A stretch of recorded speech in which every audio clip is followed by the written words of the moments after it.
Welcome back. I'll share my perceptions with you about the two pieces of music you described in the recent assignment.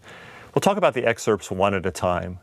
The first excerpt is from Kind of Blue. That's a very famous jazz recording by Miles Davis that we'll talk about extensively later in the course. Some of you may have recognized that recording if you have a little more jazz listening experience. Either way, regarding the first question, what is your perception about the character of the music? The adjectives that I came up with were four: relaxed, laid back, assured, and confident.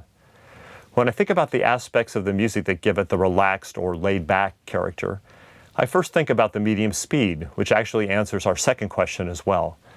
Most people would characterize this tempo as medium or slow, which contributes greatly to the relaxed quality of the music. As far as the third question goes, can you think of some other aspects of the music that affect your perception of its character? Again, there's the medium speed. Secondly, there's the long notes in the trumpet, and they're played at a relatively soft volume. So we have both the long notes and the soft volume. Also, there's spaces between the trumpet phrases. We're going to listen to a portion of two short ideas or pieces of jazz vocabulary with long pauses in between. And those pauses in between, or those rests, create a lot of relaxation in the music. Let's listen.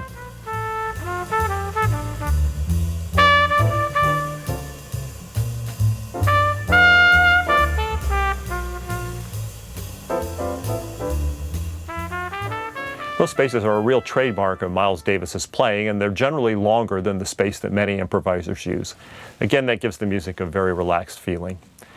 To me, one factor that makes the music sound confident is the execution of relatively simple ideas in the piano and the trumpet. At the beginning of the excerpt, the manner in which the pianist Bill Evans plays the two chords go along with the title of the song, So What? And the way that the trumpet plays the opening idea of the solo both seem very assured and very confident. There's also a strong cymbal crash right when the trumpet begins playing the solo, about 14 seconds into the excerpt. Let's listen to a few sections of that section and see if you agree.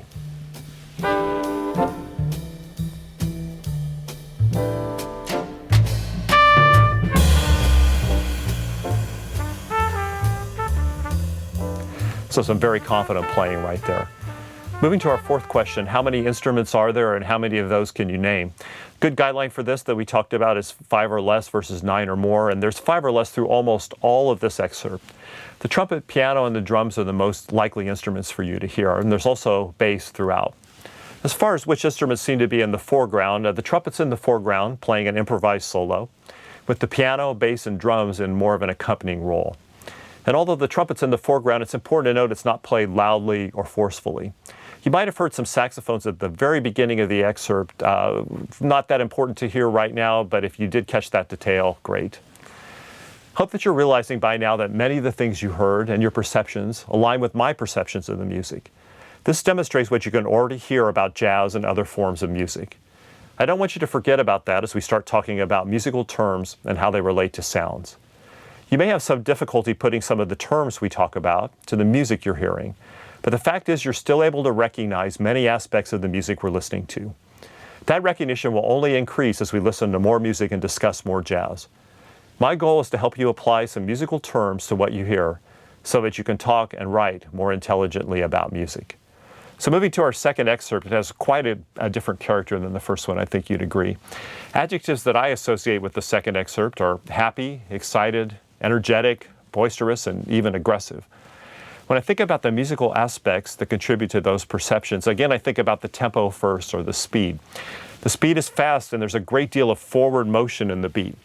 This gives the music some energy and buoyancy and makes the music sound exciting and happy. There's also many instruments playing at a relatively loud volume and a big build in that volume towards the end, along with some loud and busy drumming.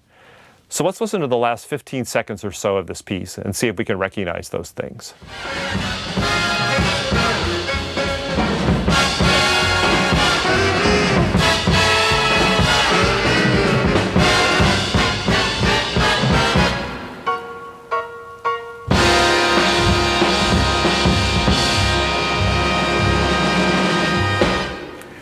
That's a great build to the end of the song. And I think we can hear that there are a large number of players on this recording, which leads us to our final question about how many instruments there are. In this case, there are well over 9 players involved. In fact, we're up to 17 players, which is the typical big band instrumentation. We'll talk about that later in the course. Most listeners will recognize the trumpets quickly and the drums, and possibly the saxophones. As far as which instruments seem to be in the foreground is concerned, you may have noticed some shifting. You may have perceived the saxophones as important at the start of the excerpt when you hear this.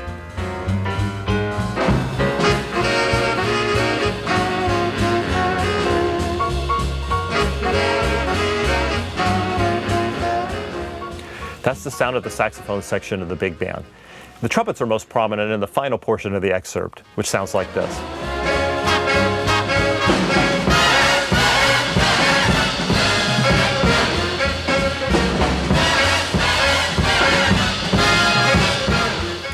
You also might have heard some famous piano plinks by Count Basie from the swing era near the end of the song. We get a chance to hear that, and you might have noticed that. We've also got some trombones and a bass player and a guitar player that you might hear depending on your level of listening experience. In this song, we're listening to the classic big band instrumentation of the swing era. To wrap up, notice how many of the things that you heard are the same things that I heard.